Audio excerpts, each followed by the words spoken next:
आपका स्लाइड और करंट को जोड़ने में टाइम लग गया। मेरी आवाज आ रही है? सब कुछ all clear?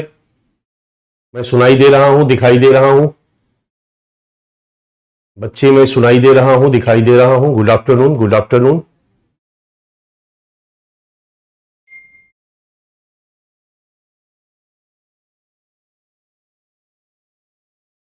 All clear, all clear आप लिखें। Right on chat all clear. Yes sir, all clear.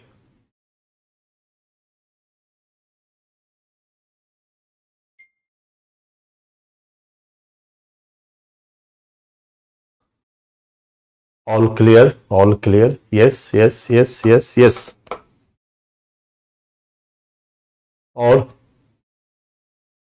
Sound नहीं आ रही है? साउंड नहीं आ रही है? मेरी आवाज आ रही है बच्चा? मेरी आवाज आ रही है? क्लियर करें।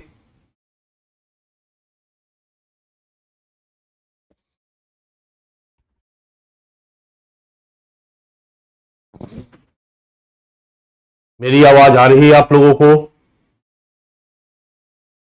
मेरी आवाज आ रही है? मेरी तबीयत बिल्कुल अच्छी है, मैं ठीक हूं।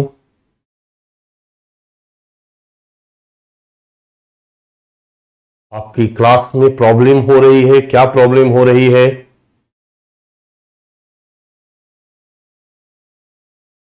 हाँ मैं समझ गया, नॉर्थ ईस्ट का पीडीएफ आपको नहीं मिला है, उसका पीडीएफ बनवा देता हूं।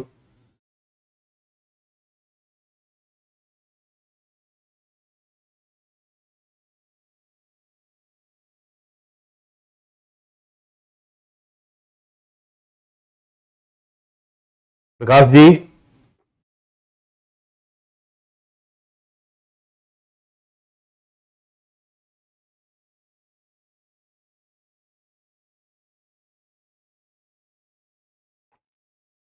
प्रकाश जी,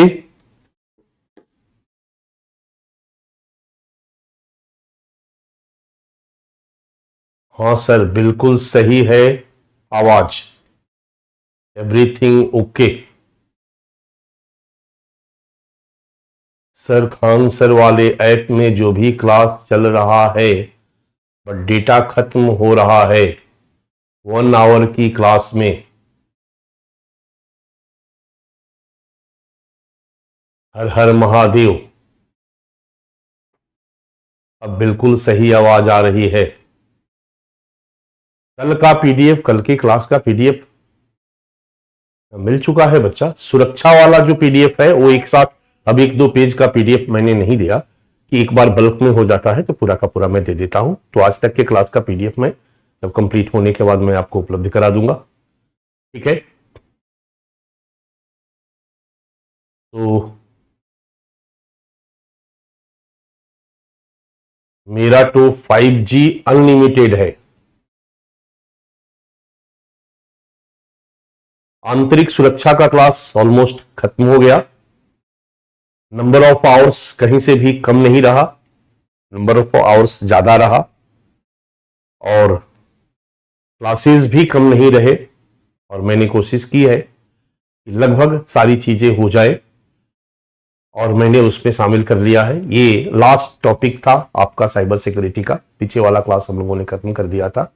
और फिर ट्यूसडे या वेडनेसडे से मेरी क्लास इसमें लगने वाली है। आई थिंक सोशल जस्टिस की क्लास है या इंडियन सोसाइटी की, मुझे नहीं मालूम। मुझे जो निर्देश आएगा, उनकी जो टेक्निकल टीम आपकी बैठी हुई है वो उसको पता है कि क्या क्या कहां कहां से चलना है, कौन बैच में क्या चलना है, ठीक है। तो वो सारा का सारा इंडियन सोसाइटी में महिला स्तरीकरण, महिला स्तरीकरण, सस्तीकरण,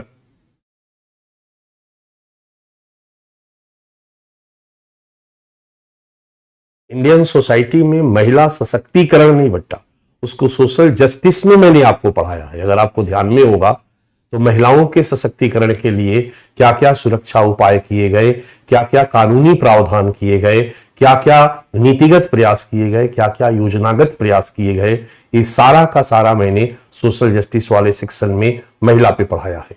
और मैंने पहले भी कहा था कि जब महिला वाले टॉपिक को उठाऊंगा तो एक बार में इंडियन सोसाइटी वाली महिला और सोशल जस्टिस वाली महिला दोनों को क्लब करके मैं एक जगह पढ़ाऊंगा, और वो मैंने आपको सोशल जस्टिस में क्लब करके पढ़ा दिया है। ठीक है, तो जिन बच्चों का इंडियन सोसाइटी हो गया और सोशल जस्टिस वो नहीं किए हैं, उनको तो महिला नहीं मिली होगी, सशक्तिकरण का टॉपिक नहीं मिला होगा, लेकिन जिन लोगों ने दोनों कर लिया है बच्चा, उनको मिल गया होगा। ठीक है, अभी सोशल जस्टिस नहीं हुआ है सर। मुनी, मुझे नहीं मालूम कि आप किस बैच में हो, हमारी टेक्निकल टीम को पता है कि आप किस बैच में हो, तो हो सकता है क्रम से सोशल जस्टिस का क्लास चले। ठीक है, क्योंकि आज ही मुझे बातचीत हुई मेरी फोन से, तो आई थिंक अब हो सकता है कि रात को क्लियर हो जाए। तो जो अभी 2-3 दिन बाद मेरी कमिंग क्लास होगी, आज मैं अभी क्लास के बाद आज लगभग 1 घंटे में मैं निकल जाऊंगा, और मुझे एयरपोर्ट जाना है। मैंने पहले ही बताया था कि एक हमारे चाचा एक्सपायर किए हैं, तो उनका 10 कर्म है आज, तो मैं आज रात तक शामिल हो जाऊंगा। पटना मुझे आना है, तो पटना में मैं शामिल हो जाऊंगा, और कल और परसों रहूंगा।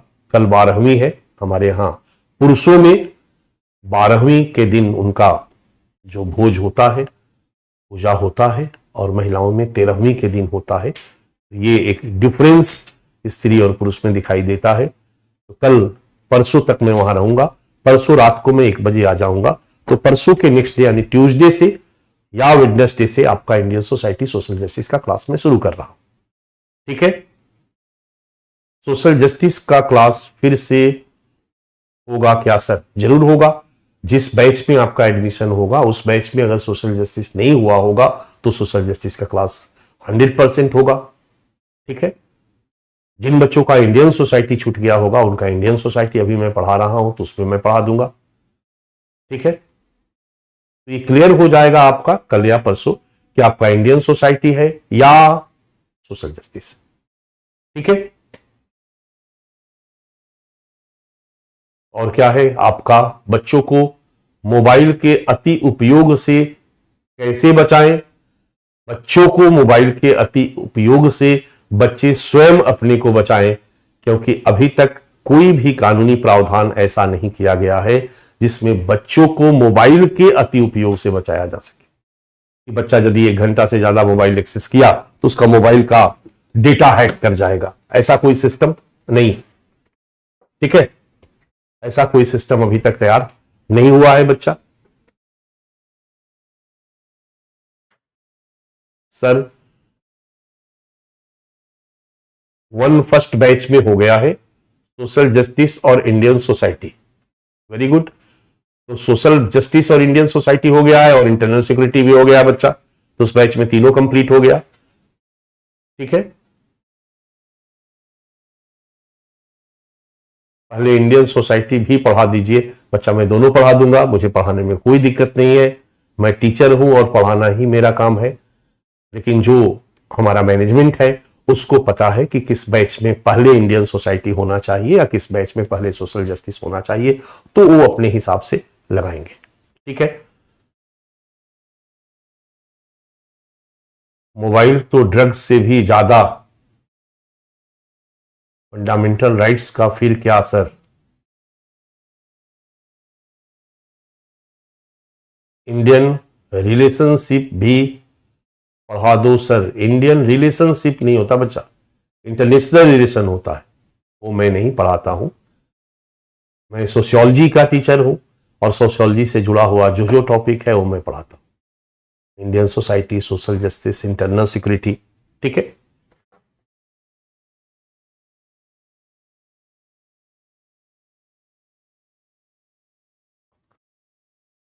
हम लोग भारत में साइबर सुरक्षा प्रबंधन हम लोग पढ़ाई शुरू करें बच्चा। बहुत सारे प्रश्नों का मैंने उत्तर दे दिया। ठीक है,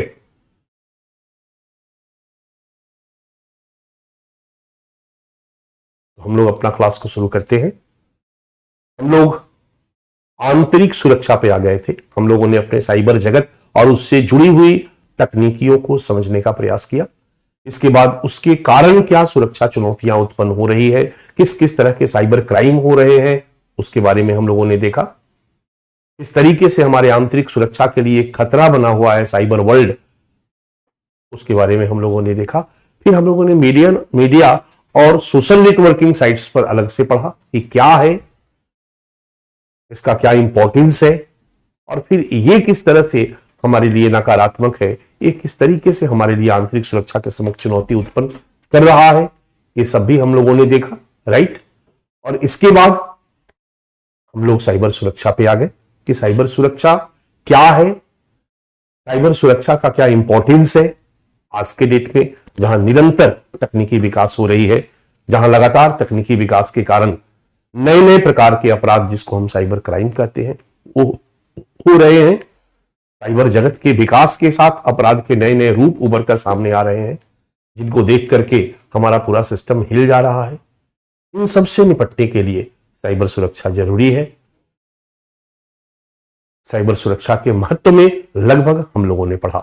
फिर हम लोगों ने भारत में साइबर सुरक्षा के लिए क्या प्रयास किया गया है, उस पर हम लोगों ने देखा। याद है, साइबर सुरक्षा का महत्व हम लोगों ने देखा। भारत में साइबर सुरक्षा प्रबंधन पर हम लोगों ने विचार करना शुरू किया। 11th 5 ईयर प्लान, इसके बाद हम लोगों ने 12th 5 ईयर प्लान के बारे में कुछ देखा, और फिर हम लोग सीधे आ गए नीतिगत प्रयास पर। ओके, साइबर सुरक्षा के लिए किए गए नीतिगत प्रयास, और इस नीतिगत प्रयास में हम लोग राष्ट्रीय साइबर सुरक्षा नीति 2013 को पढ़ना शुरू किया था, यदि आपको याद होगा, और 13 के उद्देश्यों को हम लोगों ने आइडेंटिफाई किया, और हम लोगों ने 13 के 4 उद्देश्यों की चर्चा की। पहला, एक सुरक्षित कंप्यूटिंग वातावरण के निर्माण की सुविधा प्रदान करना, एक सुरक्षित साइबर स्पेस की सुविधा प्रदान करना, एक सुरक्षित कंप्यूटर तंत्र को विकसित करना, जहां पर सभी लोग बिल्कुल सेफली अपने अपने कंप्यूटर पे काम करें, साइबर जगत के साथ जुड़ करके। इलेक्ट्रॉनिक लेन देन में पर्याप्त विश्वास और आत्मविश्वास को विकसित करना, जब साइबर जगत से जुड़े तो हर स्टेक होल्डर्स में ट्रस्ट हो, भरोसा हो कि यहां पर हमें कोई खतरा नहीं है। साइबर स्पेस की सुरक्षा के लिए हितधारकों, जो भी स्टेक होल्डर्स है, उनके कार्यों का मार्गदर्शन करना, जो भी साइबर वर्ल्ड से जुड़े हुए हैं, जो भी साइबर स्पेस से जुड़ करके अपने कार्यों को संपादित कर रहे हैं, अपनी आवश्यकताओं को पूरा कर रहे हैं, उनके लिए एक गाइडलाइन जारी करना, ताकि उनके तंत्र के समक्ष कोई चुनौती उत्पन्न न हो, वो सुरक्षित रहे, उनके डेटा सुरक्षित रहे, इसके लिए उनको गाइडलाइन देना।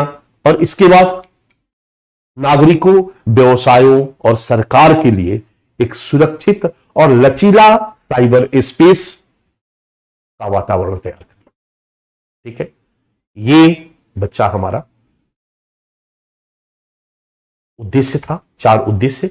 और फिर हम लोगों ने इसकी विशेषता के बारे में थोड़ा सा जानने का प्रयास किया। विशेषता और उद्देश्य मिक्स है, इसलिए उसमें भी लगभग वही है जो नीति बनाई गई 2013 में, उसमें भी इसी बात पर बल दिया गया कि अर्थव्यवस्था के सभी क्षेत्रों में आईटी को अपनाने के लिए प्रोत्साहित करना, ये विशेषताओं का एक प्रमुख पक्ष है। और ये तभी होगा क्योंकि आज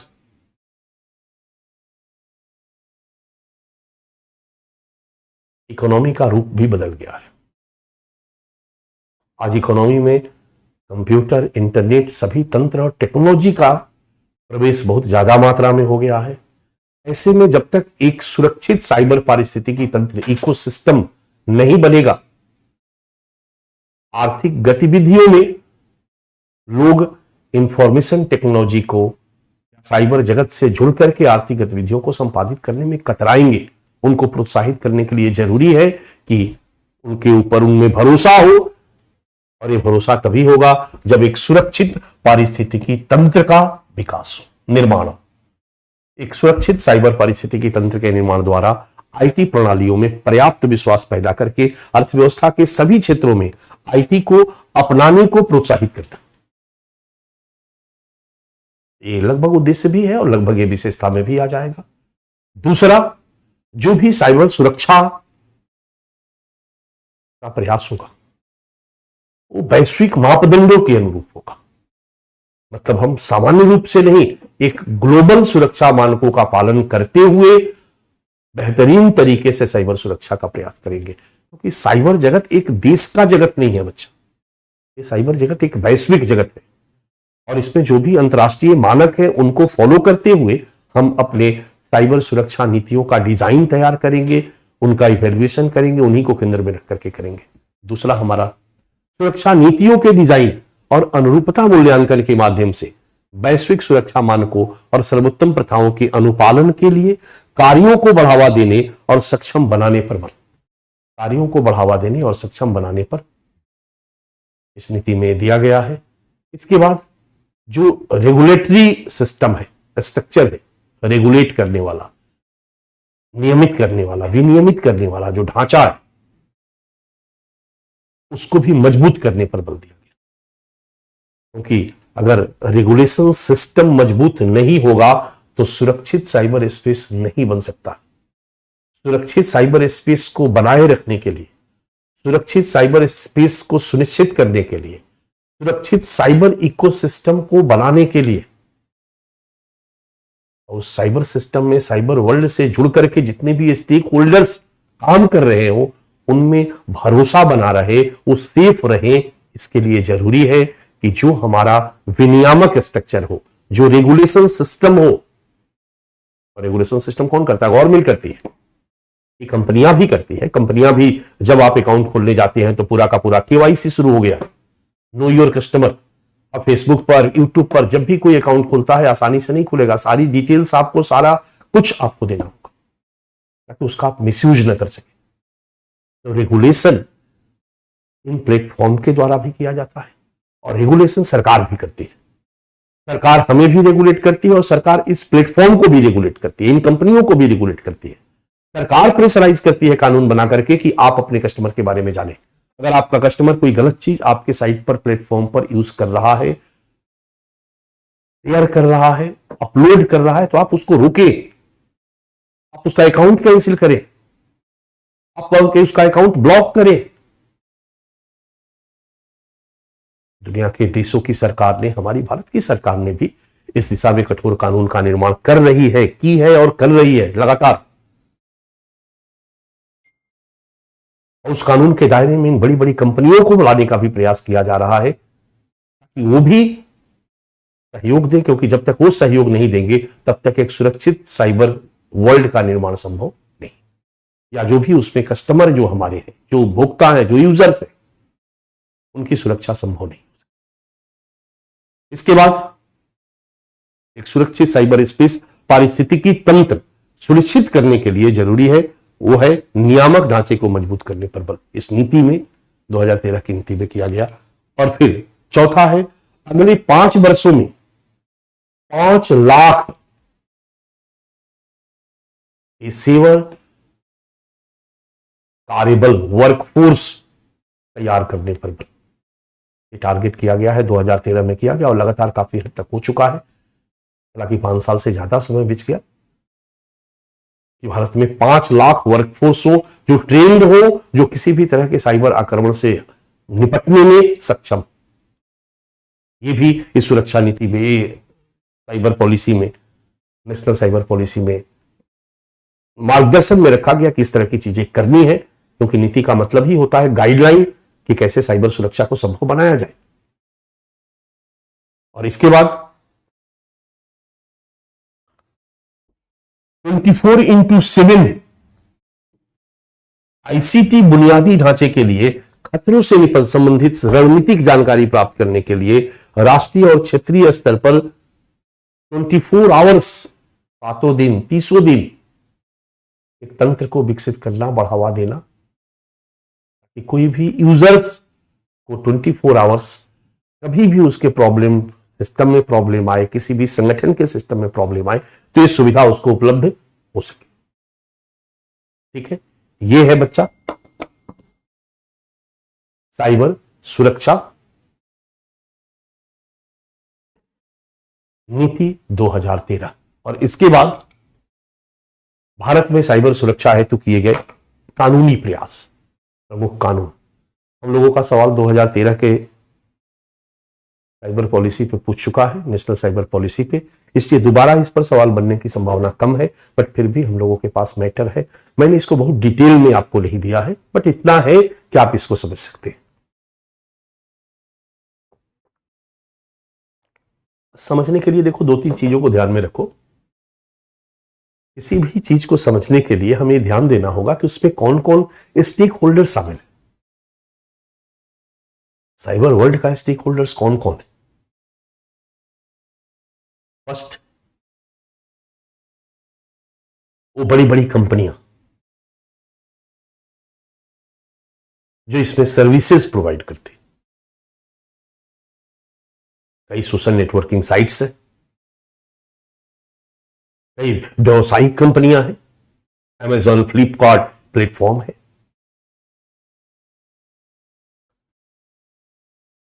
फेसबुक, इंस्टाग्राम, ट्विटर, यूट्यूब, ये अलग टाइप के स्टेक होल्डर्स हैं, कंपनियां हैं। गूगल, एप्पल, ये अलग टाइप की कंपनी है। इसमें कई लोग हैं जो कि आपके डेटा को रखने के लिए घर बनाते हैं, सर्वर बनाते हैं और किराए पर देते हैं। अलग अलग तरह के लोग इसमें अपनी सेवाएं दे रहे हैं। कोई इसके माध्यम से आपके घर में सामान पहुंचा रहा है, कोई इसके माध्यम से आपके घर में भोजन पहुंचा रहा है, लेकिन इसके माध्यम से भोजन पहुंचाने के बदले आपके घर में लूट मचाते। सोचिए, भोजन पहुंचाने के लिए आपने उसमें अपने को रजिस्टर्ड कराया ताकि उस कंपनी से आपको भोजन मिले, और आपने उसमें ढेर सारा इंफॉर्मेशन डाल दिया, उस इंफॉर्मेशन को मिसयूज कर दे।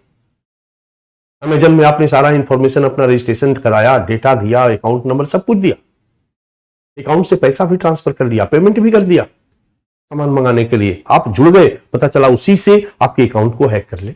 आप समझ रहे हो मेरी बात? या गूगल या कई कंपनियों ने, अमेजन, कई कंपनियों ने जो सर्वर बनाया, उस सर्वर से आपका सामान, आपका डेटा गायब हो जाए। इसके कई स्टेक होल्डर्स हैं। इसमें एक स्टेक होल्डर से इससे जुड़े हुए सेवा प्रदाता कंपनियां, प्लेटफॉर्म्स। दूसरा स्टेक होल्डर से कस्टमर, यूजर। अमेजन से सामान मंगाने वाला कस्टमर भी है, यूजर भी है। और हम कहीं से सामान भले नहीं मंगाए, हम फेसबुक यूज करते हैं, ट्विटर यूज करते हैं, हम यूजर हैं, बट कहीं ना कहीं हम साइबर वर्ल्ड से जुड़े हैं। उससे हम मनोरंजन प्राप्त कर रहे हैं। मनोरंजन देने वाली कंपनी अलग है, हम मनोरंजन प्राप्त कर रहे हैं, सामान खरीद रहे हैं, इंटरेक्शन कर रहे हैं।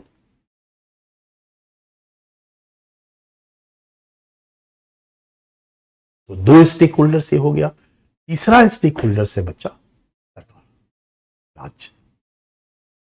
क्योंकि अगर उसके राज्य क्षेत्र में अगर कोई भी घटना घटित होती है तो उसकी जिम्मेदारी उसी की।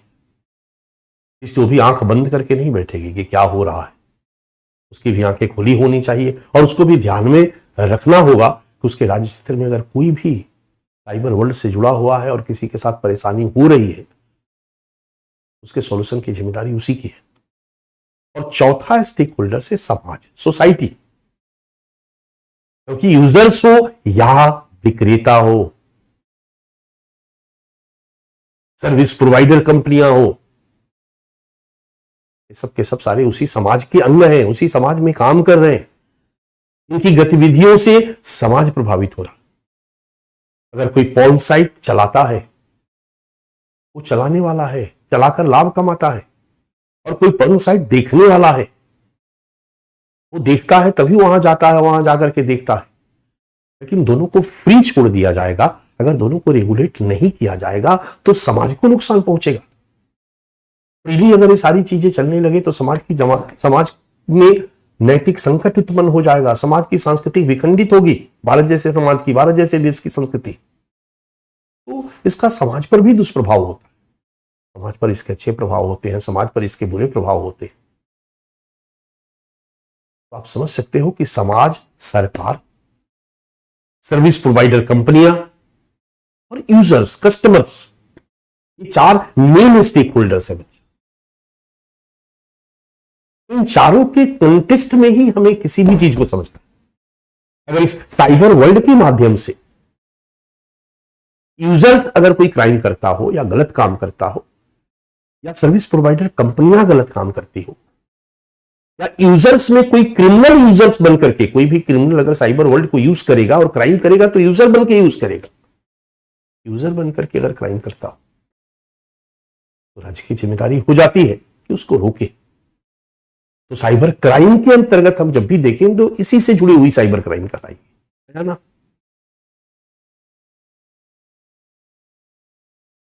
ज्यादातर यूजर करेंगे।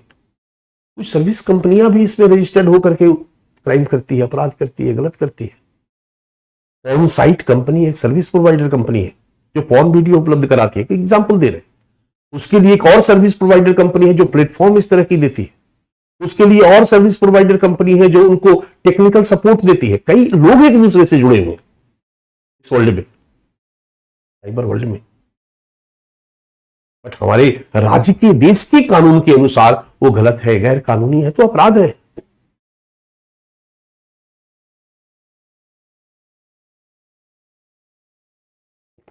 और बहुत जरूरी है कि इन सबको अपने अपराध के क्षेत्र में, दायरे में लाना, कानून के दायरे में लाना, जो अभी तक प्रॉपरली संभव नहीं हो पाया है। और साइबर सुरक्षा भी यही है कि समाज को इस साइबर वर्ल्ड में होने वाली गड़बड़ियों से सुरक्षित करना, यूजर्स को, कस्टमर को साइबर अपराध से बचाना, इन गड़बड़ियों से बचाना। क्योंकि सरकार के क्रियाकलाप भी अब साइबर वर्ल्ड पे जुड़ गए हैं। ई गवर्नेंस के कारण सरकार की बहुत सारी डिपार्टमेंट की बहुत सारी महत्वपूर्ण सूचनाएं इस साइबर वर्ल्ड में तैर रही है। अगर उसका कोई मिसयूज करता, उसको कोई चुराता है, हमारे सरकारी संस्थानों में घुस करके डेटा चुराता है, तो सरकार भी एक तरह से यूजर बन जाती है। सरकार के डिफरेंट जो मिनिस्ट्री है, डिपार्टमेंट है, वो भी एक प्रकार का यूजर है, वो भी एक प्रकार का कस्टमर है। वो भी इस टेक्नोलॉजी का लाभ लेकर के अपने डिपार्टमेंट के कामों को बेहतर तरीके से करने का प्रयास करता है। इसको ई गवर्नेंस। सरकार की जिम्मेदारी हो जाती है कि इस तरह के कानूनी व्यवस्था को बनाए, कानूनी ढांचा को बनाए, इसमें सभी सुरक्षित रहे, एक सुरक्षित साइबर वर्ल्ड प्रोवाइड कराए। और जब साइबर वर्ल्ड सुरक्षित होगा, साइबर वर्ल्ड पर लोगों का भरोसा होगा, तभी लोग इस टेक्नोलॉजी को यूज करेंगे, तो डर के भाग जाएंगे। इससे जब भी साइबर सुरक्षा की बात की जाती है तो इसमें सारी कंपोनेंट आ जाती है। तो धीरे धीरे, थोड़े थोड़े स्तर पर सब की जा रही थी, लेकिन 2013 में एक proper cyber policy national level पर बनाई गई, क्योंकि पाया गया कि ये लगातार बढ़ रहा है।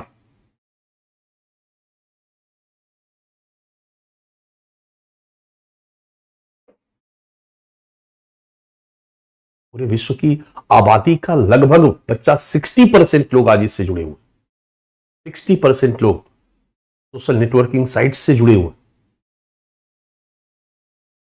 60% का मतलब होता है 4-5 अरब लोग, 5-6 अरब लोग। हमारे देश की आबादी लगभग 1.5 अरब है, 1.42 142 करोड़, 1.42 अरब, बिलियन। और ये लगातार व्यापक होता जा रहा है। आने वाले समय में हर व्यक्ति इससे जुड़ जाएगा। यहां का भी एक कानूनी ढांचा प्रॉपर होना चाहिए, यही 2013 में प्रमुख रहा। और फिर इस दिशा में जो कुछ कानून बनाया गया उस पर भी हम एक नजर डालेंगे। और उस कानूनी प्रयासों में हम देखते हैं, सबसे पहले शुरुआत करते हैं 2000 के कानून की। पहला कानूनी प्रयास किया गया बच्चा, सूचना प्रौद्योगिकी कानून 2000, information technology act, IT act 2000। हालांकि 2000 तक आते आते इन सब चीजों का प्रचलन बढ़ा था, लेकिन बहुत नई नई टेक्नोलॉजी और बहुत नई नई सावधानियां नहीं हुई थी। बैंकिंग सिस्टम में भी देखोगे कि KYC, बहुत सारी चीजें चल रही है, क्योंकि बैंकिंग सिस्टम में घपला है। तो बैंकिंग सिस्टम में RBI लगातार दिशा निर्देश जारी करती है बैंकों को कि कैसे आपको काम करवाना है। ये भी मैंने आपको पढ़ाया है एक जगह, ध्यान दो। तो अब हर क्षेत्र में इस तरह के दिशा निर्देश जारी किए जा रहे हैं। 2000 में क्योंकि देखा गया कि ई गवर्नेंस और ढेर सारी चीजें डिजिटलीकरण हो रहा है, तो महसूस किया गया कि इसके लिए एक नियामक ढांचा, कानूनी ढांचा बनाया जाना चाहिए। और IT एक्ट बनाया गया। सूचना प्रौद्योगिकी अधिनियम 2000 एक व्यापक कानून है जिसका उद्देश्य है भारत में इलेक्ट्रॉनिक प्रशासन और ऑनलाइन अपराधों से संबंधित विभिन्न कानूनी और नियामक पहलुओं को संबोधित करना। अब कोई काम हो रहा है, किसी ने किसी के बैंक से पैसा निकाला, अब पुराने IPC के एक्ट में था कि पैसा चुराया, उसमें डिफाइन किया गया था। अब उड़ा लिया बैंक से, ये सब तो था ही नहीं। इन सब चीजों के लिए भी तो कानून बनाना होगा ना। और लगातार नई नई टेक्नोलॉजी अपराध की विकसित हो रही है, गलत काम करने की विकसित हो रही है, इसके लिए भी कानून अलग से बनाना होगा। यह अधिनियम इलेक्ट्रॉनिक दस्तावेजों, डिजिटल हस्ताक्षर और अन्य इलेक्ट्रॉनिक लेन देन को कानूनी मान्यता प्रदान करता है। अब डिजिटल हस्ताक्षर के द्वारा भी मान लो कि किसी ने किसी डॉक्यूमेंट्स पे, वसीयत पे, किसी भी चीज पे हस्ताक्षर नहीं किया, दूर है, और डिजिटल हस्ताक्षर थे, तो पहले के कानून में उसका कोई वैल्यू नहीं है। लेकिन हुआ कि अब दुनिया डिजिटल हो रहा है, ग्लोबल कंपनियां इंडिया में आ रही है, बार बार वर्ल्ड में, अमेरिका में बैठा हुआ डायरेक्टर साइन करने नहीं आएगा ना, उसका डिजिटल सिग्नेचर को वैलिड माना जाना चाहिए। इस कानून के द्वारा डिजिटल सिग्नेचर को वैलिड किया गया, मान्यता दी गई, अब डिजिटल सिग्नेचर वैलिड है। और जैसे ही डिजिटल सिग्नेचर को वैलिड किया गया बच्चा, उसके मिसयूज की संभावना भी बढ़ गई। हमसे कोई जबरदस्ती साइन नहीं करवाएगा, या करवाएगा तो हम जाकर के कह सकते हैं कि बंदूक लगा करके हमसे जबरन साइन करवाया गया। लेकिन हमारे डिजिटल सिग्नेचर को कोई मिसयूज करे तो हमें पता भी नहीं चलेगा। जैसे जैसे तकनीकी का हमारी लाइफ में प्रयोग बढ़ रहा है, साइबर खतरे की संभावना भी बढ़ रही है। तो इसमें डिजिटल हस्ताक्षर, इलेक्ट्रॉनिक दस्तावेज और अन्य इलेक्ट्रॉनिक लेन देन को कानूनी मान्यता प्रदान की गई, क्योंकि ई गवर्नेंस द्वारा दस्तावेज को भी इलेक्ट्रॉनिक मीडिया पे रख दिया, उसको भी मान्यता दी गई। ठीक है, जिससे देश में ई कॉमर्स और ई गवर्नेंस की सुविधा मिलती रहे। ठीक है, इसके बाद दूसरा, इस कानून की धारा 43A डेटा की सुरक्षा में विफलता के लिए मुआवजे के लिए, और धारा 72A संबंधित व्यक्ति की सहमति के बिना जानबूझकर जानकारी खुलासा करने पर 3 साल तक की सजा की कैद का प्रावधान करती है। इसमें जो 43A है और 72A है, आईटी एक्ट की जो धारा है, ये 2 तरह के अपराधों के लिए सजा का प्रावधान करती है। एक, डेटा की सुरक्षा में विफलता, कोई भी अगर आंकड़ा है उसकी सुरक्षा में विफल होने पर मुआवजा का प्रावधान करती है। अगर जो भी विफल होगा उसको मुआवजा देना पड़ेगा। और व्यक्ति की सहमति के बिना अगर उसकी जानकारी, उसकी इंफॉर्मेशन का खुलासा किया जाता है। आप देखोगे जब भी कभी हम कोई अपना ऑनलाइन प्लेटफॉर्म पे जाते हैं, ऑनलाइन करते हैं, काम करते हैं, कुछ भी, एक फटाक से आ जाता है एग्रीड। जब तक उस पर क्लिक नहीं करेंगे, यस नो, तब तक आप काम आगे नहीं कर सकते हैं। और इतने छोटे छोटे अक्षरों में होता है, बच्चा क्या आदमी पढ़ नहीं पाता है, सीधे एग्रीड पे मार देता है। एग्रीड पे मारेगा तभी आपका वो सर्विस प्रोवाइडर जो है आपको सर्विस देना शुरू करेगा। कोई भी आप सूचना कुछ भी उसमें अपलोड करते हैं तो एग्रीड, सहमति दे देता है, वो ले लेती है कंपनी, क्योंकि कंपनी जो है इस तरीके से अपने प्लेटफॉर्म को क्रिएट की है कि कानूनी लफड़े से वो बच सके। इससे अब वो कुछ भी करेगी तो आपकी सहमति, आपके कंसेंट को लेकर के करेगी। पहले नहीं था, इसलिए प्रावधान किया गया कि बिना व्यक्ति के कंसेंट के आप उसके इंफॉर्मेशन को लीक नहीं करेंगे, उसकी प्राइवेसी को लीक नहीं करेंगे। पहले नहीं था, और पहले नहीं था तो कहीं पर भी हम फेसबुक, किसी भी अकाउंट पे, प्लेटफॉर्म पे जब हम अपना अकाउंट बनाते थे तो कहीं एग्रीड वाला कॉलम ही नहीं था। लेकिन अब कंपनियां क्या करती है कि पहले ही एग्रीड का कॉलम भरवा लेती है। 2000 में आईटी एक्ट या दुनिया के अन्य देशों में और बनाया गया इन सब चीजों से बचने के लिए कि कोई ये ना कहे कि हमने आपकी सहमति के बिना आपके इंफॉर्मेशन का खुलासा कर दिया। ये कानून बनाया गया तो सब जगह अब सहमति के बाद ही कोई खुलासा होता है, अदरवाइज नहीं। अब उसके लिए भी अभी कानून 2023 में बनाया गया बच्चा, 20 में वो मैं अभी आऊंगा। ठीक है, ये 2 पॉइंट ही मैंने यहां डिस्कस इसलिए किया, अब 2000 वाला कानून पढ़ने की जरूरत नहीं है और 2000 वाले कानून पे प्रश्न नहीं पूछे जाएंगे।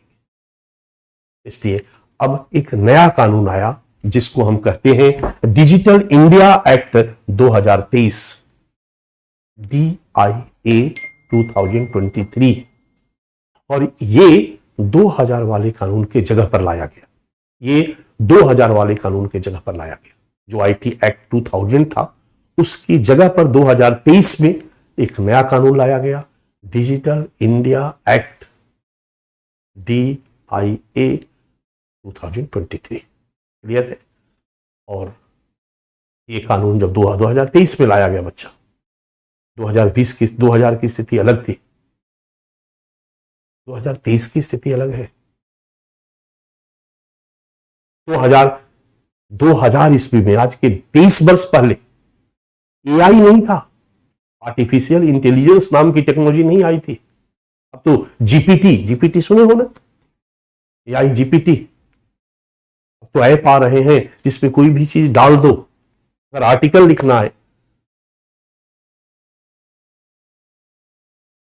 एक 200 पेज का किताब उसमें डाल दो और कहो कि हे एआई भाई, 1000 शब्दों में इसमें से एक आर्टिकल, इस इंफॉर्मेशन के आधार पर, कोई भी व्यक्ति अगर लेख लिखता है तो बहुत सारा चीज पढ़ता है तभी लिखता है, तो उसको आप 2000 पेज का किताब दे दो, अपलोड कर दो, पढ़ लेगा वो, 10 मिनट में पढ़ लेगा, 10 सेकेंड में पढ़ लेगा। और फिर कहो कि अब इस 2000 पेज को पढ़ने के बाद आप 1000 शब्दों में एक आर्टिकल लिखो, लिख देगा। आर्टिकल का हेडिंग दोगे, इस टॉपिक पर आर्टिकल लिखो, लिख देगा। आर्टिफिशियल इंटेलिजेंस आज के डेट में टेक्नोलॉजिकल डेवलपमेंट के क्षेत्र में क्रांतिकारी बदलाव है, क्रांतिकारी उपलब्धि है। मैंने पहले भी आपको दिखाया था कि जब मशीनीकरण हुआ, तकनीकी विकास हुआ, तो पहले शरीर के श्रम को रिप्लेस किया गया, दिमागी श्रम को रिप्लेस किया गया, कैलकुलेटर आया, कंप्यूटर आया, और अब बुद्धि जो हमारे माइंड के अंदर है, वो क्षमता को रिप्लेस किया जा रहा है, कृत्रिम बुद्धि आ गया।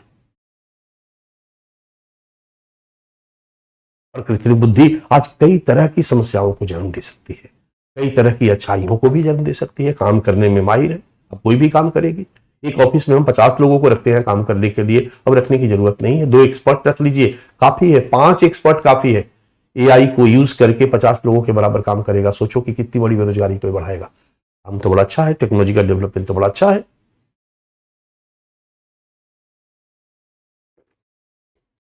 कितनी बड़ी बेरोजगारी बढ़ाएगा बच्चा।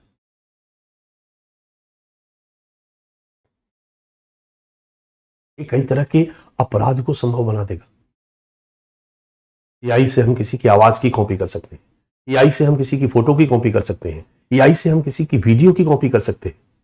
एआई पे हम दिखा सकते हैं कि हमारे भारत के राष्ट्रपति, प्रधानमंत्री, मंत्री, कोई भी व्यक्ति, जो बाइडेन हमारे साथ गपशप कर रहे हैं। हमने दिखाया कि हमारे साथ अभी अभी मेरी अमिताभ बच्चन जी से मीटिंग हुई है, अभी गपशप हुआ है, बातचीत हुआ है, उनके साथ हमने लंच किया और लंच करके फिर आपको पढ़ाने आए। ये वीडियो मैं जैसे ही डालूंगा सारे लोग देखेंगे, बट जो अमिताभ बच्चन जी है वो अमिताभ बच्चन जी नहीं है, वो एआई का कमाल है। अच्छा, अभी तो बहुत कम है, आने वाले समय में अभी तो 1% है, 99% इसकी चीजें आनी बाकी है। तो सोचो कि इस तरह की चीजों का मिसयूज भी तो हो सकता है। एक बार हमारी टेक्नोलॉजिकल डेवलपमेंट, एक क्लोनिंग का नाम आपने सुना होगा, पूरे विश्व के लोग चिंतित हुए और चिंतित होकर के विश्व के लोग बैठे और बैठ करके कहा कि नहीं, इस क्लोनिंग की टेक्नोलॉजी को वहीं पर दफन कर दिया जाए, कोई भी क्लोनिंग को यूज नहीं करेगा। ये क्लोनिंग बहुत पहले आ गया था, डॉली नामक भेड़ के ऊपर इसको यूज किया गया था। आपके जनरल नॉलेज का पार्ट है। क्लोनिंग एक ऐसी तकनीक है जिसके माध्यम से किसी भी व्यक्ति की कॉपी बनाई जा सकती है। बहुत बड़ा खतरा हो सकता है।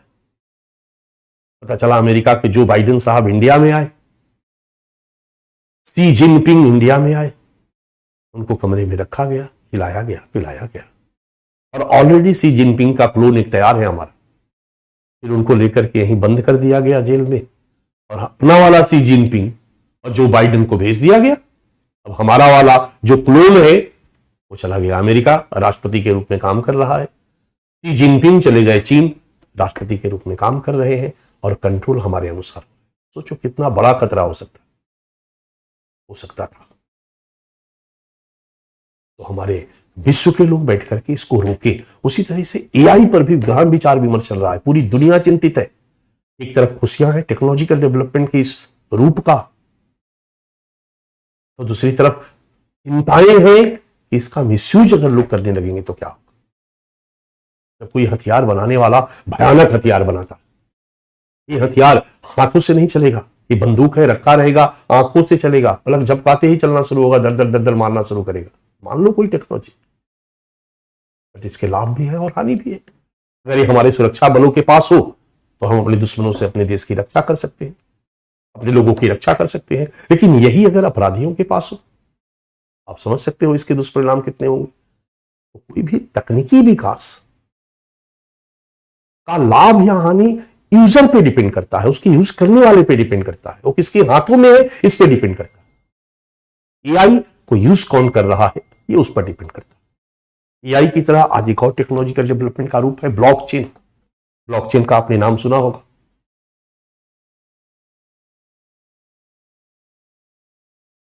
आजकल बिटकॉइन आपने देखा होगा।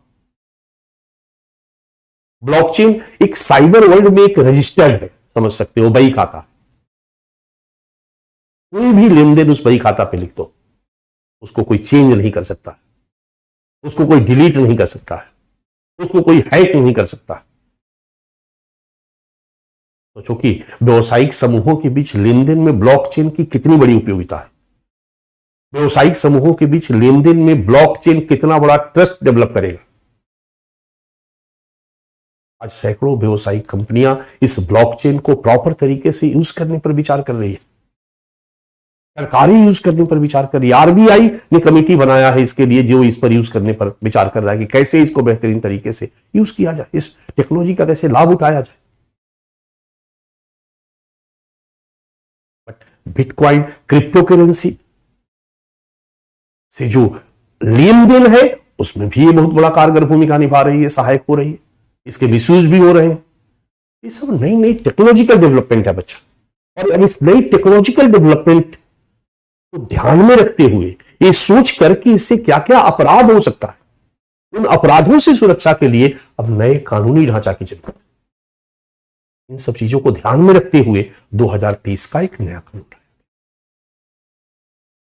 इस नए टेक्नोलॉजिकल डेवलपमेंट को ध्यान में रखते हुए एक व्यापक कानूनी ढांचा तैयार करें। और कानूनी ढांचा तैयार करने के बाद बच्चा इसका उद्देश्य फिर वही हो जाएगा, ऑनलाइन सुरक्षा उपलब्ध कराना, लोगों के भरोसे को बढ़ाना, है ना, टेक्नोलॉजी के क्षेत्र में नवाचार को बढ़ावा, डिजिटल अर्थव्यवस्था को बढ़ावा देना। क्योंकि डिजिटल अर्थव्यवस्था तभी बढ़ेगी जब भरोसा होगा, और भरोसा तभी होगा जब हमारी सुरक्षा प्रणाली मजबूत होगी। और सुरक्षा प्रणाली को मजबूत करने के लिए एक कानूनी ढांचा का होना जरूरी है। तो बाकी में समझने में दिक्कत नहीं होगा, बस हम मेजर पार्ट एक समझ विकसित करें। डीआईए परिचय डिजिटल इंडिया अधिनियम 2023 सूचना प्रौद्योगिकी अधिनियम 2000 की जगह लेता है, जो इंटरनेट के विकसित होते परिदृश्य को संबोधित करने के लिए निर्मित है। ऊपर मैंने दिखा दिया है, ठीक है, जो इंटरनेट के विकसित होते परिदृश्य को संबोधित करने के लिए निर्मित किया गया है। डीआई का उद्देश्य भारत में डिजिटल पारिस्थितिकी तंत्र के लिए, जिसमें कृत्रिम बुद्धिमत्ता एआई आर्टिफिशियल इंटेलिजेंस और ब्लॉकचेन जैसी उभरती नवीन प्रौद्योगिकियां शामिल है, एक व्यापक कानूनी ढांचा स्थापित करना, यह इसका एक प्रमुख उद्देश्य है। इसके बाद डिजिटल क्षेत्र में साइबर स्टॉकिंग, साइबर ट्रोलिंग, ये सब अपराध के नए नए रूप है बच्चा। Cyber stalking, cyber trolling, cyber doxing, cyber bullying, कई तरह के अपराध हम लोगों ने चर्चा किया है, कई और कई तरह के, जैसे साइबर नुकसान से बचाने के लिए नागरिकों के अधिकारों की रक्षा करके, क्योंकि कानून बनेगा तो नागरिकों के अधिकारों की रक्षा होगी, और फिर ऑनलाइन सुरक्षा और विश्वास को बढ़ावा देना। ऑनलाइन जगत सुरक्षित होगा और उस पर लोगों का भरोसा भी बढ़ेगा। तीसरा उद्देश्य, अगर भरोसा बढ़ेगा तो नवाचार प्रोत्साहित होगा और डिजिटल अर्थव्यवस्था का विकास प्रोत्साहित होगा। भारत के डिजिटल विनियामक रेगुलेटर परिदृश्य को अंतर्राष्ट्रीय मानकों और प्रथाओं के अनुरूप बनाना। इस कानून का एक पर्पस ये भी है कि जो भारत का डिजिटल रेगुलेशन सिस्टम है वो अंतर्राष्ट्रीय मानकों के अनुरूप हो। क्योंकि अभी अभी हम लोगों ने देखा था कि जो 2013 की नीति थी उसमें ये उद्देश्य रखा गया था, नीति का एक प्रमुख प्रावधान था कि अंतर्राष्ट्रीय मानकों के अनुरूप कानूनी ढांचा और विनियामक ढांचा का निर्माण। अगला इस कानून में प्रावधान किया गया है ऑनलाइन सामग्री को विनियमित करना, यह सुरक्षित और नैतिक हो तथा डिजिटल क्षेत्र में जिम्मेदार नवाचार को बढ़ावा मिले। और लास्ट, डिजिटल क्षेत्र में जवाबदेही और निवारण के लिए तंत्र को स्थापित करना। इस एक्ट का यही उद्देश्य। इस एक्ट के प्रमुख प्रावधान, सरफेस लेवल पर हम प्रावधान लिखे हैं, क्योंकि यही हम लिखेंगे, हम बहुत ज्यादा तकनीक के अंदर नहीं जाएंगे। हालांकि टेक्नोलॉजिकल का पार्ट है, टेक्नोलॉजी का पार्ट है, हम जब सिक्योरिटी पढ़ा रहे हैं तो इसमें बहुत ज्यादा हम तकनीकी का पार्ट नहीं पढ़ा सकते हैं और उसकी जरूरत भी नहीं है। डिजिटल इंडिया अधिनियम 2023 के प्रमुख प्रावधान, पहला, ऑनलाइन सुरक्षा और विश्वास को प्राथमिकता हेतु विनियम का प्रावधान, जो नॉर्म्स, रूल्स, रेगुलेशंस है उसका प्रावधान। दूसरा, नए युग की प्रौद्योगिकी, आर्टिफिशियल इंटेलिजेंस, ब्लॉकचेन, नए युग की प्रौद्योगिकी में जिम्मेदार नवाचार का मार्गदर्शन करने पर बल, मार्गदर्शन करने, गाइडलाइन पर बल। दूसरा प्रावधान है इसमें, मतलब गाइडलाइन करता है इसमें प्रावधान की क्या क्या आपको करना है, क्या क्या करना चाहिए, एक गाइडलाइन उपलब्ध कराता,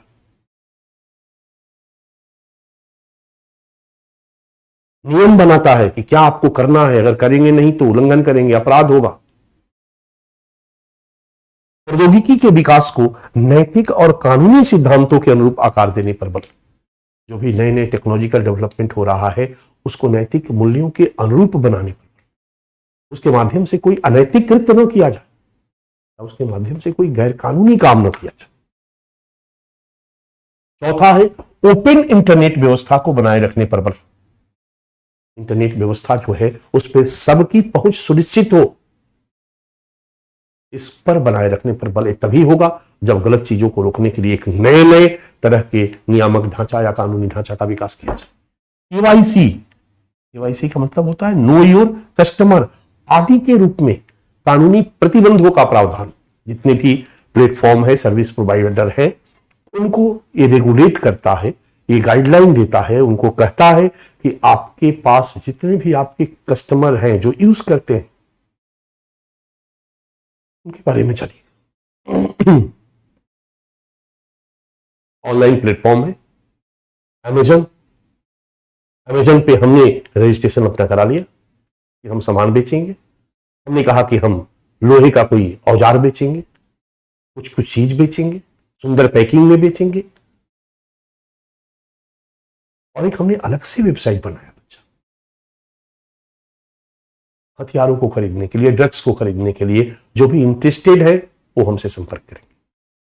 अब ड्रग्स खरीदने के लिए आपने हमसे संपर्क कर लिया, हमें ड्रग्स आपको पहुंचाना है, हम खुद पहुंचाएंगे तो पकड़े जाएंगे, हथियार खुद पहुंचाएंगे तो पकड़े जाएंगे। हमने क्या किया कि अमेजन से या कोई इस तरह के प्लेटफॉर्म से टाई अप करके उनके सिस्टम के द्वारा आप तक अपना माल पहुंचा दिया, बट अमेजन को पता नहीं होने दिया कि वो क्या लेके जा रहा है।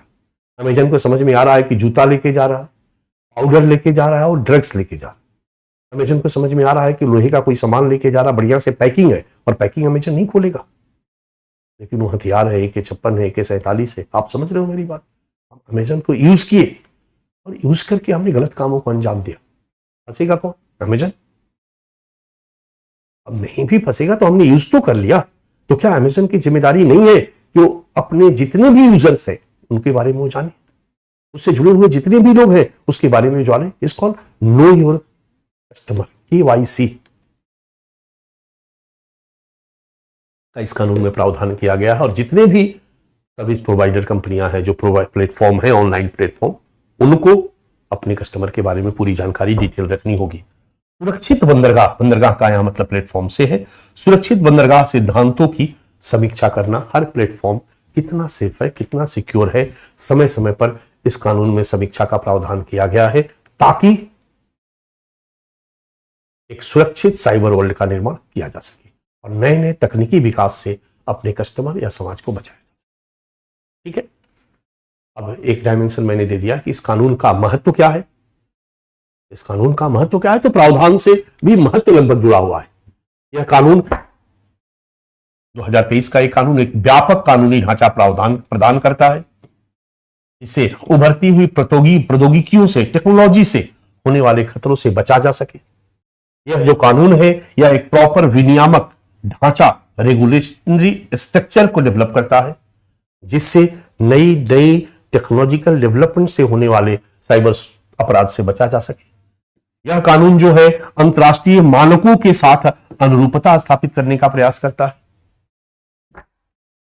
जिससे साइबर अपराध से प्रॉपर सुरक्षा की जा सके। यह कानून भारत की डिजिटल अर्थव्यवस्था को बढ़ावा देने में कारगर है, क्योंकि डिजिटल अर्थव्यवस्था को बढ़ावा तभी मिलेगा जब भारत के साइबर वर्ल्ड सुरक्षित होगा। सभी के हितों को ध्यान में रखते हुए एक कानूनी ढांचा बनाया जाएगा। गलत करने वाले को दंडित करने का प्रावधान किया जाएगा। भारत की डिजिटल अर्थव्यवस्था को बढ़ावा देता है, एक सुरक्षित, जवाबदेह और नवीन डिजिटल भविष्य सुनिश्चित करने में सहायक है। एक सुरक्षित, जवाबदेह और नवीन डिजिटल भविष्य को सुनिश्चित करने में सहायक है। यह है इसका महत्व। 5-6 पॉइंट में हम लोग महत्व लिख सकते हैं बच्चा। और इसके बाद बारी आती है चुनौतियां। कानून तो बना दिया गया 2023, लेकिन ये कानून बच्चा पर्याप्त नहीं है, क्योंकि जब भी कानूनी जटिलता होती है तो नए स्टार्टअप को कठिनाई होती है। बहुत हम नया करने जा रहे हैं, लेकिन इतना कानूनी लफड़ा है कि हम थक के छोड़ देते हैं। हम कुछ नवाचार करना चाहते हैं, लेकिन इतना कानूनी लफड़ा है कि हम थक के छोड़ देते हैं। ये इसका एक प्रमुख चैलेंज होगा। डिमेरिट कर सकते हो या चैलेंज कर सकते हो। दूसरा, जो ऑनलाइन प्लेटफॉर्म है, कानून के द्वारा उसको बांध दिया गया। उसकी जो स्वतंत्रता है अपनी बातों को रखने की, कहने की, करने की, उस स्वतंत्रता को एक कानून रोकता है, क्योंकि ढेर सारा दंड का प्रावधान, ढेर सारी सजा का प्रावधान, ढेर सारी चीजें करके उनको रोकने का प्रयास करता है। ये भी एक चुनौती है। जो परफॉर्मेंस वो दिखाना चाहिए वो नहीं दिखा पाएगा। ओपन रहता, खुला रहता तो कर पाता। तीसरा है कि इस कानून को प्रॉपर तरीके से एग्जीक्यूट करने के लिए एक व्यापक रिसोर्सेस की जरूरत है। मैंने कहा ना, इसके लिए अलग से सिपाही होने चाहिए। अगर कोई उल्लंघन करेगा कैसे आप पकड़ोगे? अब पकड़ने के लिए पकड़ने वाला पुलिस होना चाहिए, और वो पुलिस आपका ट्रेंड होना चाहिए। प्रॉपर सुरक्षा बल होना चाहिए। 2013 में हमने 5 लाख इस तरह के सुरक्षा बलों का प्रावधान किया था, और ज्यादा होना चाहिए, क्योंकि 142 करोड़ आबादी भारत की है। और यही नहीं, खाली वो आदमी होने से काम नहीं चलेगा। कंप्यूटर हो, बहुत सारा सिस्टम हो, एक से एक आधुनिक कंप्यूटर आ गया, एक से एक आधुनिक सॉफ्टवेयर आ गया। ये सारी चीजों से लैस संसाधन का मतलब हथियार। तो आपके साइबर पुलिस के पास हथियार भी तो साइबर पुलिस वाला नहीं, वो ट्रेंड, उसके पास तो रिसोर्सेज की ज्यादा जरूरत है। एक और चैलेंज है बच्चा, जो इसमें स्टेक होल्डर्स है, बड़ी बड़ी कंपनियां हैं, अमेजन हो, अमेजन को ज्यादा बांधोगे, ज्यादा प्रतिबंधित करोगे तो छोड़ देगा। तो बिजनेस करेगा कि अपने मिसयूज को देखने में लगेगा। फेसबुक है, यूट्यूब है, इतनी सारी चीजें हैं। हालांकि टेक्नोलॉजी का डेवलपमेंट इतना हुआ है कि फेसबुक पर अगर कोई गलत सामग्री आप डालते हो तो वहां आदमी नहीं बैठा हुआ चेक करने के लिए, सब सिस्टम लगे हुए चेक करने के लिए। सिस्टम में कुछ गाइडलाइन डाल दिया गया है और गाइडलाइन चेक करता है। हम लोग जब कभी अपने कोचिंग में ऑनलाइन ऐड करते हैं, एक एग्जांपल मैं तुमको देना चाहूंगा। मान लो कि हमने अपने कोचिंग में नए बैच का ऐड एक लगाया और पेड ऐड के रूप में हमने उसको चलाना चाहा। इतनी तारीख से हमारा एक बैच अनाउंस हो रहा है, जो भी, अभी तो सिंपल बैच का ऐड है, लेकिन इंडिविजुअल प्रमोशन के लिए हमने कुछ उसमें किया। हमने किसी नेता से अपने बैच का प्रमोशन करवाया, और उस पर हमने फेसबुक को कहा कि भैया आप 10,000 रुपया, 20,000 रुपया, जो भी आपके चार्जेस है लो, 1 लाख लोगों तक इसको व्यूज कराओ। ऐसे भी व्यूज होते हैं। फेसबुक ने कहा कि ठीक है, ये हमारे चार्जेस है, आप सारा चीज फिलअप कीजिए, आप किस क्षेत्र में व्यूज कराना चाहते हैं। राज्य का ऑप्शन दे दिया, शहर का ऑप्शन दे दिया, हमने उस ऑप्शन पे टिक लगा दिया कि भाई ये इस क्षेत्र में हिंदी भाषी क्षेत्र है, यहां राज्य में, बिहार में, यूपी में, झारखंड में, ये 5 स्टेट में, इस शहर में आपको व्यूज कराना है। कहेगा किस एज ग्रुप में कराना है, आपने दे दिया कि 18 से लेकर के 24 तक के एज ग्रुप के लोगों को व्यूज कराना। कहेगा कि पढ़े लिखे, ग्रेजुएशन, +2 कहां तक, जो भी आपको देना है। फेसबुक के पास है, क्योंकि फेसबुक पे आपने जब अकाउंट खोला तो आपसे पूरा डिटेल ले लिया है वो, तो उसके पास डेटा है। हम कोचिंग वाले हैं, हमसे पूछेगा किसको व्यूज कराना है, जब हमने सारा डिटेल दे दिया तो व्यूज कराने का काम शुरू करेगा। जैसे ही हम कोई वीडियो डालेंगे, ध्यान दो बच्चा, वो इमीडिएट व्यूज नहीं कराएगा, वेरिफिकेशन में जाएगा। अब वेरिफिकेशन में जाएगा तो वेरिफिकेशन कौन कर रहा? वेरिफिकेशन सिस्टम कर रहा, उसका आदमी नहीं कर रहा। अगर उसमें कहीं हमने मोदी जी की तस्वीर डाल दी है, मोदी जी की वीडियो डाल दी है, कहीं से भी अपनी बातों को कहने के क्रम में संदर्भ अलग है, रिजेक्ट कर देगा। कई बार जेन्युइन चीजें हैं जो हम लोगों की रिजेक्ट होकर के आई है, फिर हम लोगों ने उसके कस्टमर केयर से बात की, कस्टमर केयर ने कहा कि सर हम लोगों ने एक गाइडलाइन दिया है अपने सिस्टम को, और सिस्टम ही उसको रिजेक्ट करता, उसमें हम लोग कुछ कर नहीं सकते हैं, आप बस उपाय बता सकते हैं। आप ठीक है कि आपका चीज जेन्युइन है, बट सिस्टम में गाइडलाइन है, आप कुछ हेडिंग बदल दीजिए, कुछ फोटो कुछ आगे पीछे करके फिर 2-3-4 बार डालिए, आपको एक्सेप्ट कर लेगा। ऐसा हुआ है, इतना करेगा। Facebook, social media, social networking sites हमें सुविधा देता है एक दूसरे के साथ इंटरेक्शन करने का, बट केवाईसी, कस्टमर के बारे में सारी जानकारी, कुछ गलत न्यूज तो नहीं आ रहा, इन सब चीजों पे चेक करते करते भी इसका मिसयूज हो जाएगा।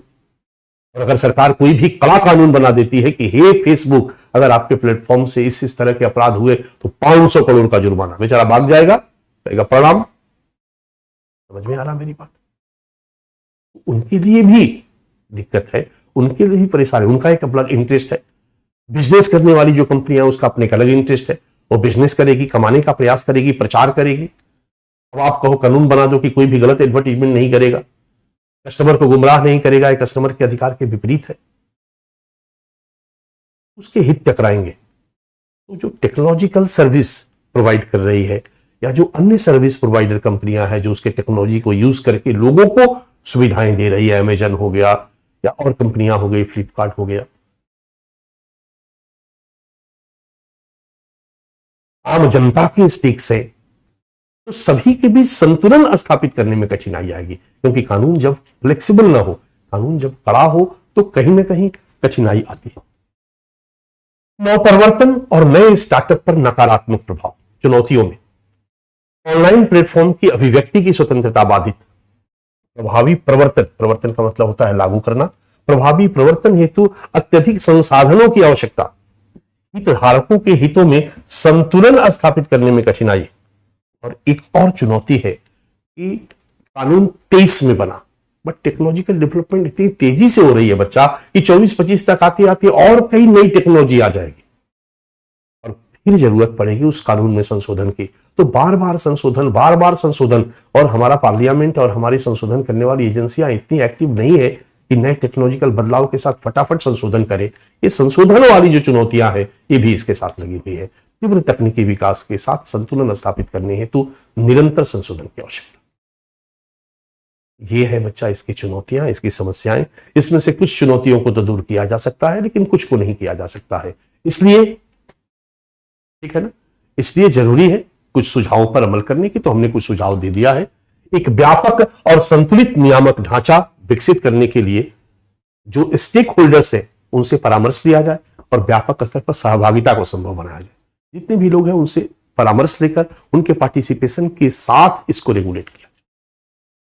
जरूरत पड़ने पर इससे नए कानून में थोड़ा सा अमेंडमेंट किया जाए, व्यवस्थित किया जाए। दूसरा है वैश्विक सर्वोत्तम प्रथाओं के अनुरूप क्षमता निर्माण और अन्य देशों और अंतर्राष्ट्रीय संगठनों के साथ सहयोग के माध्यम से इसको एग्जीक्यूट किया जाए। इसका एग्जीक्यूशन आसान नहीं है क्योंकि साइबर वर्ल्ड ग्लोबल है। आज किसी एक देश के कानून की सीमा में वो नहीं है। इसे जब तक ग्लोबली सपोर्ट नहीं होगा, ऑन साइड को हम कहां रोक पाएंगे? कितना भी कानून बना लीजिए, तो जब तक वैश्विक सहयोग नहीं होगा बच्चा, तब तक इसको लागू नहीं किया जा सकता है। और लास्ट है एक प्रगतिशील नियामक दृष्टिकोण को अपनाया जाए जो निरंतर विकसित हो रहे युग के लिए उपयुक्त हो। एक प्रोग्रेसिव रेगुलेटरी अप्रोच को अपनाया जाए जो निरंतर तकनीकी विकास के अनुरूप हो, निकर तकनीकी विकास वाले युग के अनुरूप हो।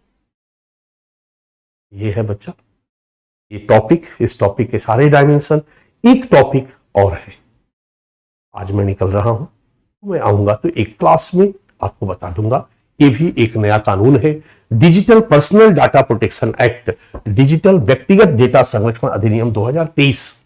ये भी 23 में बना हुआ एक कानून है जो लोगों के व्यक्तिगत डेटा को प्रोटेक्ट करता है। हमारे पार्लियामेंट में कानून इसलिए बनाया गया क्योंकि हमारे जो पर्सनल डेटा है वो असुरक्षित थे, उनको सुरक्षित करने के लिए कानून बनाया गया, उनके डेटा को प्रोटेक्ट करने के लिए कानून बनाया गया। इसके क्या प्रोविजन है इसके बारे में हम लोग देख लेंगे। तो एक क्लास मैं और आपको लूंगा, ये क्लास आई थिंक ट्यूसडे को लूंगा, ठीक है।